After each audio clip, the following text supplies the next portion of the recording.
Channel सुखी पावे commerce tutorials. तो आज इस लेक्चर में हम लोग देखेंगे एक ऐसा टॉपिक जो कि बहुत सारे कोर्सेज में यूजफुल होगा। That is for TY BCom, SR BAF और एसआर वीएमएस, तीनों में ये टॉपिक आता ही आता है। That is cost sheet. अब ये सर होता क्या है cost sheet? Cost sheet is an statement in which total cost of a product is shown.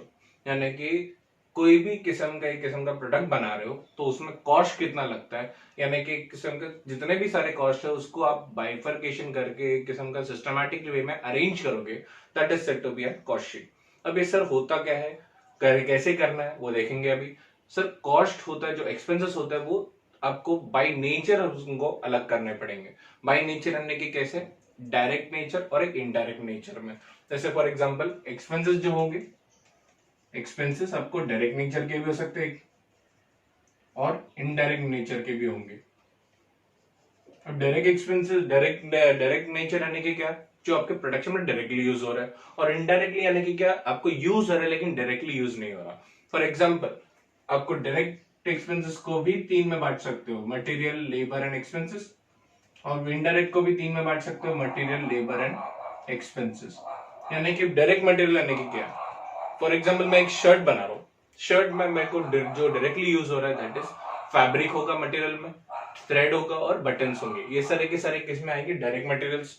अब वही किस्म का हमको कोई indirect expenses, that is for example stationery हो गया या फिर एक अलग किस्म का एक खर्चा हो गया, तो वो सब कहाँ आएगा? इनडायरेक्ट मटेरियल में। ठीक है, ऐसे किस्म का डायरेक्ट और इनडायरेक्ट मटेरियल हो सकता है। और डायरेक्ट लेबर क्या हो सकता है सर? डायरेक्ट लेबर यानी कि वो लेबरर्स जो मेरे फैक्ट्री में काम कर रहे हैं।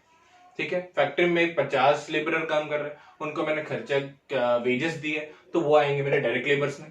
अब मैंने एक सुपरवाइजर हायर किया, उन 50 को एक साथ काम करवा के लेने के लिए सुपरवाइजर किया है, वो हो जाएगा इनडायरेक्ट, जो कि अब वो काम तो नहीं कर रहा लेकिन उसके बिना काम नहीं होगा। ठीक है, इनडायरेक्टली आपको इनडायरेक्ट लेबर में हो जाएगा वो। ठीक है, और एक expenses, that is direct expenses क्या होगा सर? मेरे को अगर डायरेक्ट एक्सपेंसेस है ना कि क्या, मैंने कोई ऐसा खर्चा किया है जैसे कि दूसरे किसी से मैंने रॉयल्टी लिया या फिर एक दूसरे से डिजाइन लिए है, वो सब मेरे को खर्चा करना पड़ेगा, बिना उसके मैं प्रोडक्शन नहीं कर पाऊंगा। That is said to be direct expenses. अब इनडायरेक्ट एक्सपेंसेस यानी कि क्या? जो लाइटिंग हो गया, ऑफिस रेंट हो गया, फैक्ट्री रेंट हो गया, ये सारे के सारे एक्सपेंसेस जो है इनडायरेक्टली होंगे, जो मेरे प्रोडक्शन के लिए यूजफुल होंगे लेकिन इनडायरेक्ट बेसिस में यूज करूंगा। ठीक है, ये हो गया मेरे डायरेक्ट एंड इनडायरेक्ट नेचर के एक्सपेंसेस। अब ये देखो, ये जो डायरेक्ट एक्सपेंसेस को है इन सबको मिलाकर आप क्या बोलोगे? Prime cost. Summation will be called as a prime cost. ठीक है, अब वही इनडायरेक्टली आप एक साथ क्या बोलोगे? उसको आप बोलोगे ओवरहेड्स बोलोगे। इनडायरेक्ट एक्सपेंसेस को क्या बोलोगे? ओवरहेड्स बोलोगे। ओवरहेड्स यानी कि इनडायरेक्ट एक्सपेंसेस जो कि तीन पार्ट में आगे बढ़ सकता है। That is factory overheads which is related to factory. उसके बाद होगा ऑफिस ओवरहेड्स जो कि आपके ऑफिस में यूज होगा, और तीसरा जो होगा वो है sales and distribution overheads. Sales and distribution होगा, ये होगा आपके शोरूम के खर्चे। शोरूम के खर्चे यानी कि जो लास्ट जो स्टेज होगा उस पे जो खर्चे होंगे वो होगा आपका sales and distribution expenses. Factory expenses आपको जो आपके इनडायरेक्ट नेचर आपके फैक्ट्री में यूज होगा, that is factory overheads. Office में यानी कि कोई खर्चा किया, जैसे अकाउंटेंट हायर किया मैंने, उसके लिए कुछ स्टेशनरी लगाया मैंने, ऑफिस रेंट यूज कर लिया, तो वो सारे के सारे कहाँ आएंगे? ऑफिस ओवरहेड्स में। अब यहां देखते हैं हम लोग कॉस्ट शीट के फॉर्मेट। कॉस्ट शीट के फॉर्मेट में देख लेंगे यहाँ पर हम लोग स्टार्ट में। ठीक है, कॉस्ट शीट के फॉर्मेट में बहुत ही आसान फॉर्मेट है, आप इजीली याद रख लोगे, कोई भी किस्म का कोई भी आसानी से याद रख लेगा इसको। ठीक है, फर्स्ट जो होगा मैंने स्टार्ट में बता दिया था, कॉस्ट शीट बनाने से यानी कि मैं प्रोडक्ट बनाने के लिए पहला क्या होगा? आप रॉ मटेरियल यूज करोगे, तो वही आपका पहला entry, that is opening stock of raw materials. जो भी मैंने ओपनिंग, पहले पिछले का क्लोजिंग, ये साल का ओपनिंग हो जाएगा। और उसके बाद होगा मैंने कोई परचेसेस किए ये साल, अगर मैंने परचेसेस किए, purchase of raw material, purchase of raw material, वो कोई खर्चा किया तो वो हो जाएगा परचेस में आएगा। अब यानी कि देखो यहाँ पर एक छोटा सा पॉइंट आता है, जैसे कि मैंने आगे का जो पॉइंट होगा, जैसे मैंने खर्चा खरीदा है 1000 रुपए में और मैंने लागत लगाई, जैसे कि फ्रेट लगाया या फिर कैरियज लगाया, फ्रेट लगाया मैंने या फिर आवन जावन को जो खर्चा हुआ उसमें मेरे को 50 रुपए एक्स्ट्रा लगे, तो आप बताइए आपका प्रोडक्ट कितना 1000 का हुआ तो क्या 1050 का हुआ? 1050 का आपका जो प्रोडक्ट है वो होगा।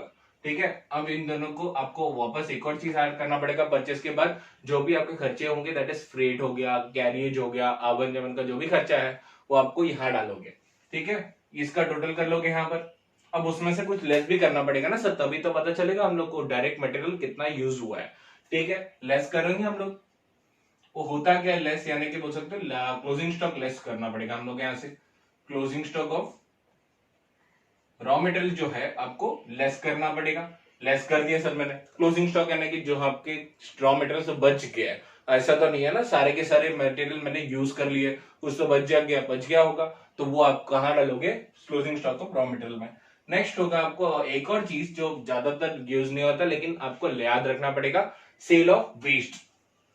सेल ऑफ वेस्ट याद रखना बेटा, मैं यार ये नहीं बोल रहा सेल ऑफ स्क्रैप नहीं बोल रहा, स्क्रैप अलग है, स्टार करके रख लेना इसको, स्क्रैप अलग है और स्टार करके रख लेना इसको, स्क्रैप अलग है और वेस्ट अलग है। वेस्ट यानी कि क्या है, जैसे कि मैंने जो फैब्रिक ली है, फैब्रिक यानी कि जो भी रॉ मटेरियल्स आया, फैब्रिक आया, वो एक डब्बे में आया, डब्बे में आया तो मेरे लिए तो वेस्ट है। अब यानी कि मैंने तो उसको बेच दिया। ठीक है, जैसे मान लो मैंने खर्चा किया 1000 रुपए का, 1000 रुपए का मैंने प्रोडक्ट खरीदा, आवन जावन में खर्चा लगा 50 रुपया, कितना हुआ 1050 का मेरा प्रोडक्ट पड़ा, 1050 का प्रोडक्ट पड़ा। अब जो डब्बे आए हैं, जो डब्बे मेरे पास जो मेरे लिए यूजलेस है, मैं उसको कबाड़ी में बेच देता हूँ, मेरे लिए यूजलेस है उसके लिए तो यूजफुल है, तो उस पे मैंने कितना 20 रुपए मेरे को कमा लिया है। अब प्रोडक्ट कितने में पड़ा देखो, अब मेरे को प्रोडक्ट पड़ा है 1030 रुपीज में, 1030 रुपीज में मैंने प्रोडक्ट पड़ा है मेरे पास। ठीक है, ये हो जाएगा मेरा सेल ऑफ स्क्रैप, मैंने सॉरी सेल ऑफ वेस्ट, यहाँ बता रहा हूँ सेल ऑफ वेस्ट मैंने लेस कर दिया, तो क्या हो जाएगा यहाँ पर मेरे को डायरेक्ट मटेरियल्स मिल जाएगा यहाँ पर मेरे को। ठीक है, ये हो जाएगा मेरा डायरेक्ट मटेरियल्स। अब उसमें क्या करना पड़ेगा, नेक्स्ट तो है आप इसको स्टॉक नहीं कर सकते सर, डायरेक्ट लेबर होगा, ऐड करना पड़ेगा कितना, जो भी खर्चा होगा। डायरेक्ट लेबर्स को आप कभी भी स्टॉक नहीं कर सकते, स्टॉक होगा तो सिर्फ और सिर्फ मटेरियल्स के। ठीक है, इसके आप ओपनिंग एंड क्लोजिंग नहीं कर सकते। उसके बाद होगा ऐड होगा आपका direct materials, sorry direct expenses, यानी कि कोई रॉयल्टी हो गया, पेटेंट हो गया, कॉपीराइट हो गया, ये सारे के सारे खर्चा होगा डायरेक्ट एक्सपेंसेस में। अब ये तीनों को मैंने एक बार ऐड कर लिया, तीनों को ऐड कर लिया, जैसे इधर बताया था क्या हो जाएगा, तीनों को ऐड करने पे क्या मिलेगा मेरे को, प्राइम कॉस्ट। ठीक है, प्राइम कॉस्ट मिल गया, यानी कि सारे के सारे डायरेक्ट एक्सपेंसेस अभी मैंने ऐड अप कर लिए। अब मेरे को कहां चलना पड़ेगा, इनके पास, कौन, ओवरहेड्स। ओवरहेड्स तो याद करना पड़ेगा ना, बिना उनके आपको दोनों को मिलाकर ही आपको कॉस्ट पता चलेगा। ठीक है, डायरेक्ट तो मैंने डाल दिया, अभी कहां डालना है, इनडायरेक्ट, दैट इज ओवरहेड्स।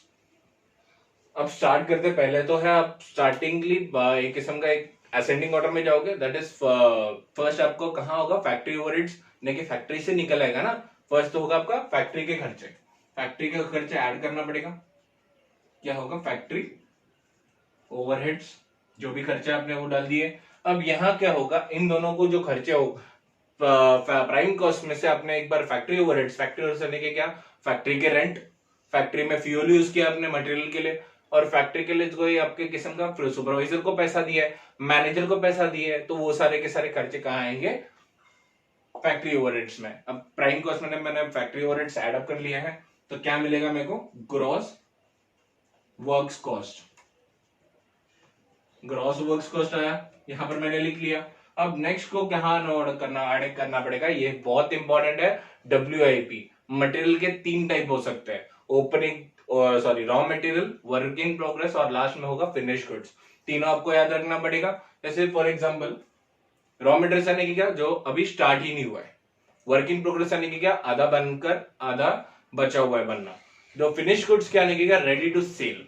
ठीक है, आपने एक बार रॉ मटेरियल्स का तो मैंने डाल दिया, अब क्या करना पड़ेगा मेरे को, कुछ ऐसा प्रोडक्ट होगा जो फैक्ट्री में अभी भी अनसेल, जो बोल सकते हो अनफिनिश्ड बचा होगा, तो वो हो जाएगा मेरा WIP, वर्क इन प्रोग्रेस। जो पिछले बार मैंने वर्किंग प्रोग्रेस किया होगा क्लोजिंग, वो मैं अभी करूंगा ना, ऐसा नहीं कि मैं उसको छोड़कर नया स्टार्ट कर दूंगा। जो पिछले बार मेरा क्लोजिंग WIP होगा उसको मैं अभी स्टार्ट कर दूंगा, तो उसके लिए क्या करना पड़ेगा, ओपनिंग WIP मेरे को ऐड अप करना है, ओपनिंग स्टॉक ऑफ WIP ये मैंने ऐड कर लिया, ओपनिंग स्टॉक ऑफ WIP मैंने ऐड कर लिया है। अब ये साल भी कुछ बचा होगा ना, ऐसा तो नहीं मैं हर चीज में फिनिश कर दिया हूं, ऐसा कुछ जो बचा होगा उसको क्या करना, आपको लेस कर देना। क्लोजिंग स्टॉक ऑफ WIP, ये बहुत इंपॉर्टेंट है, बहुत लोग छोड़ देते हैं इसको, मिस आउट कर देते हैं, फिर किस्म का भूल जाते हैं करना। तो आपको नहीं भूलना है, सिस्टमैटिक बेस। चलो प्राइम कॉस्ट ऐड कर लिया, उसके बाद मैंने फैक्ट्री ओवरहेड्स कर लिया, फैक्ट्री से मैं जब निकलूंगा तो मेरे पास कुछ WIP होगा, उसके एडजस्टमेंट्स करना है। तो ये होगा आपका एडजस्टमेंट कंप्लीट। क्या हो जाएगा, आपको नेट वर्क्स कॉस्ट बोलोगे इसको, इसको क्या बोलोगे, नेक्स्ट नेट वर्क्स कॉस्ट बोलोगे। ठीक है, अब सर नेट वर्क कॉस्ट तो आ गया मेरा, फैक्ट्री एक्सपेंसेस तो आ गया, अब एक और चीज ऐड करना है सर। फैक्ट्री तो हो गया, अब अगला क्या है, ऑफिस एक्सपेंसेस ऐड करना पड़ेगा ना, ऑफिस ओवरहेड्स ऐड करना पड़ेगा यहाँ पर। दैट इज ऑफिस ओवरहेड्स मैंने एक बार ऐड कर लिया। ऑफिस ओवरहेड्स यानी कि क्या क्या होगा, ऑफिस एक्सपेंसेस जो भी मैंने एक अकाउंटेंट हायर किया उसके लिए सैलरी, अकाउंटेंट को कुछ स्टेशनरी लग रहा है उसके लिए जो खर्चा हुआ वो, ऑफिस के लिए रेंट हो गया, वो हो गया इनडायरेक्ट एक्सपेंसेस ऑफ ऑफिस हो गया ना। तो ये सारे के सारे एक्सपेंसेस कहाँ आएंगे, डायरेक्ट ऑफिस ओवरहेड्स में। अब एक बार मैंने नेट वर्क्स कॉस्ट में से ऑफिस ओवरहेड्स को ऐड किया तो क्या होगा, कॉस्ट ऑफ प्रोडक्शन। अब सर बोलोगे ये सर क्या बोल रहे हैं आप भी, कॉस्ट ऑफ प्रोडक्शन ये थोड़ी होता है, हमने तो FM में पढ़ा था कॉस्ट ऑफ प्रोडक्शन तो ये सारे के सारे सिर्फ फैक्ट्री में जो खर्चे होंगे वो होता है फैक्ट्री ओवरहेड, फैक्ट्री में जो खर्चे होंगे वो होता है कॉस्ट ऑफ प्रोडक्शन। नहीं बेटा, यहाँ थोड़ा सा अलग है, FA से कॉस्टिंग थोड़ा अलग है, यही चीज के लिए जो आपके खर्चे हैं, जो भी आपके खर्चे सेल से पहले के सारे के खर्चे वो हो जाएंगे आपके कॉस्ट ऑफ प्रोडक्शन के लिए। कैसे सर, एग्जाम्पल वाइज बता दो। ठीक है बेटा, बता देते हैं, ध्यान दीजिए। मैंने एक बार, अच्छा एक बात बताओ, काम करता कौन कौन है, एक तो हमारा काम करता है फैक्ट्री काम करता है, और दूसरा हमारा शोरूम काम करता है। ऑफिस तो ऐसे ही बैठा रहता है, कुछ नहीं करता ना ऑफिस, नहीं ऐसा नहीं है, बिना ऑफिस काम कुछ नहीं करता ऑफिस, ऑफिस वाले काम कुछ नहीं करते लेकिन काम करवाते हैं। यहाँ उसको बोलोगे यार भाई तुम्हारा अभी तक प्रोडक्शन बन क्यों नहीं रहा, अगर बन गया वो किसको जाकर बोलेगा, सेल डिपार्टमेंट को, भाई तुम्हारा इतना बड़ा हुआ है तुम्हारा सेल क्यों नहीं हो रहा। तो सारे के सारे खर्चा कौन करवा रहा, कौन है, सारे के सारे काम करवा रहा कौन है, ऑफिस वाला। बैठ के सिर्फ वहां पर डिसीजन लिया जाता है ना ऑफिस में, तो इसीलिए बोला जाता है कि कॉस्ट ऑफ प्रोडक्शन में ऑफिस को भी एडअप करना पड़ेगा। इसीलिए बता रहा हूं FA से थोड़ा अलग है, यही पॉइंट के लिए अलग है। ठीक है, ऑफिस ओवरहेड्स मैंने ऐड कर लिया तो क्या होगा, कॉस्ट ऑफ प्रोडक्शन हो गया हमारा cost of production. Cost of production के लिए यहाँ मेरा जगह नहीं है तो मैं क्या करूंगा, यहाँ पर लिख लूंगा। अगर आपको भी ऐसा लगे कि एक पेज आपका छूट रहा है, एक पेज में कंप्लीट नहीं हो रहा है आपका कॉस्ट शीट, तो उसकी जगह पर अगर आपका ऐसा छूट रहा है तो मेन जो कोई मेन पॉइंट होगा that is cost of production हो गया, या फिर बोल सकते हो नेट कॉस्ट वर्क कॉस्ट हो गया, तो उसको ही वहां लिखना। जैसे कि हमारे यहाँ पर कॉस्ट ऑफ प्रोडक्शन में रुक चुका हो तो यहाँ लिखूंगा कॉस्ट ऑफ प्रोडक्शन को ही स्टार्ट कर दूंगा। यहाँ से कॉस्ट ऑफ प्रोडक्शन हो गया, cost of production something amount हुआ, जैसे फॉर एग्जांपल यहाँ से ही हमारा जो है सेल्स का एक्सपेंसेस चालू हो जाएगा सर। जैसे कि हम लोग ने बनाया कितना प्रोडक्ट बनाया है, हमने 10,000 पीस बना लिया है, तो मैं बेचूंगा कितना पता है, बेचूंगा बेचने दिया हूं मैंने 12,000 रुपए, 12,000 पीसेस। सर कैसे, ये कैसे हो गया सर, जादू टना कर रहे हो क्या आप। नहीं बेटा, जादू टना नहीं है, ये पहले से ही मेरे पास कुछ 10,000 पहले से भी पड़ा है, अभी मैंने बनाया 10,000, पिछले वाले कुछ बचे भी होंगे ना फिनिश गुड्स, तो उसको मैं अभी ऐड कर लूंगा। Add opening stock of finish goods, opening stock of finish goods, इसको मैं बाहर लिख लेता हूं। Opening stock of finish goods वो कितने होंगे, 2,000 पहले से ही पड़ा है। अब यहाँ समझा कैसे 12,000 दिया मैंने, 10,000 अभी बनाया, 2,000 पहले के थे तो कितना हुआ, 12,000 मैंने दिया है। ऐसा कंपलसरी है क्या कि सारे के सारे फिनिश गुड्स बिक जाएंगे, नहीं बेटा, कुछ कुछ ऐसा भी हो सकता है ना, क्लोजिंग स्टॉक में मैं डाल दूंगा, यानी कि कुछ नहीं बिक रहा है, तो नहीं बिकेंगे तो क्या करूंगा, मैं क्लोजिंग स्टॉक से लेस कर दूंगा, इनसे मैं लेस कर दूंगा, क्या बोलकर, closing stock of finish goods बोलकर। कितना मेरे पास बच रहा है, सिर्फ मान लो 1,000 रुपए बच रहा है, तो कॉस्ट ऑफ गुड्स सोल्ड कितना होगा, लेस कर दिया मैंने, 1,000 यूनिट्स बच रहा है, तो कितना बेचा उन्होंने, 11,000 यूनिट्स ही बेचा है, तो 11,000 क्या हो जाएगा, 11,000 हो जाएगा हमारा cost of goods sold.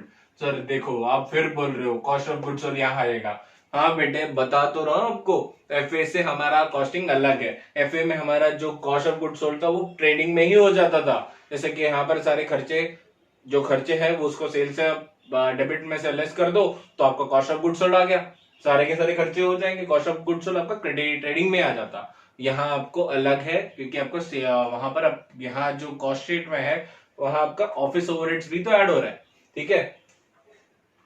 Cost of good sold हो गया हमारे पास, ठीक है, कॉस्ट ऑफ गुड सोल्ड आ गया। अब कॉस्ट ऑफ गुड सोल्ड आया, उसके बाद हमारा जो मेन पॉइंट है, जो शोरूम के खर्चे वो ऐड करने पड़ेंगे। शोरूम के खर्चे क्या क्या हो सकते हैं सर, ऐड कर दो पहले, add sales overheads, sales and distribution overheads होगा, ठीक है, sales and distribution overheads, distribution overheads. Sir इसमें क्या क्या होगा, इसमें ऐसा हो सकता है जैसे मैंने सेल्समैन रखा है, सेल्समैन की सैलरी वो लेबर हो जाएंगे ना, इनडायरेक्ट वेजेस हो जाएगा।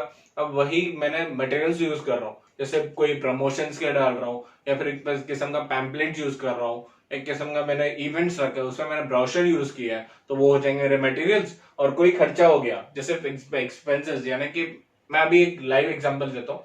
मेरे पास में एक ब्रॉडबैंड का जो डीटीएच होता है, वैसे ब्रॉडबैंड का मेरे पास एक पैकेज जो खत्म हो रहा था। अब मैंने उसको फोन किया, वाईफाई वाले को फोन किया, मेरा जो पैकेज है वो खत्म हो रहा है, क्या करना पड़ेगा सर, आपको ये फॉर्म करना पड़ेगा और मेरे जो ऑनलाइन ट्रेडिंग कर दो, ऑनलाइन पेमेंट कर दो। तो मैं तो बोल रहा है ऑनलाइन तो करूंगा नहीं मैं, तो उन्होंने क्या किया, सिंपल सी बात है सर, आपको आने की जरूरत नहीं है, मेरे यहाँ से एक बंदा आ जाएगा, आपको सारे फॉर्म फिल करा देगा और आपको जो रेसिप्ट है वो दे देगा, ठीक है। यानी कि कलेक्शन के लिए कोई भेज रहा है यहाँ पर, वो भी तो हमारा सेल्स में ही आएगा, सेल्स कलेक्शन हो रहा है ना हमारा, उनका जो खर्चा है वो कहाँ हो जाएगा, वो हो जाएगा यहाँ पर सेल्स एंड डिस्ट्रीब्यूशन ओवरहेड्स में आ जाएगा, ठीक है। पॉइंट समझा, यहाँ पर कलेक्शन चार्जेस भी कहाँ आ जाएगा, सेल्स एंड डिस्ट्रीब्यूशन ओवरहेड्स में आएगा। अब यहाँ मैंने सेल्स एंड डिस्ट्रीब्यूशन ओवरहेड्स भी ऐड कर लिए, तो क्या मिलेगा मेरे को, कॉस्ट ऑफ सेल्स। यानी कि अब यहाँ पर जाकर बोलोगे आप टोटल कॉस्ट बोल सकते हो इसको आप बोल सकते हो टोटल कॉस्ट और कॉस्ट ऑफ सेल्स, यानी कि सारे के सारे फ्रॉम डायरेक्ट एक्सपेंसेस से लेकर सारे ओवरहेड्स को ऐड कर लिया मैंने, तो वहां हो जाएगा टोटल कॉस्ट। जो मैंने यहाँ एक फॉर्मेट दिया था, इन सबको ऐड करने पे मेरे को क्या मिलेगा, कॉस्ट ऑफ सेल्स और टोटल कॉस्ट। अब यहाँ फर्क आपको सब में तो दिया देगा, सेल्स कितना है आपको बैलेंसिंग फिगर आएगा, प्रॉफिट या फिर सेल्स आएगा, सॉरी प्रॉफिट या फिर लॉस आपका जो है बैलेंसिंग फिगर आएगा। लेकिन एक्चुअल में क्या होता है, आपका टोटल कॉस्ट होने पर उस पे जो मैंने कॉस्ट प्रॉफिट लगाया उसके बाद में बेचूंगा ना।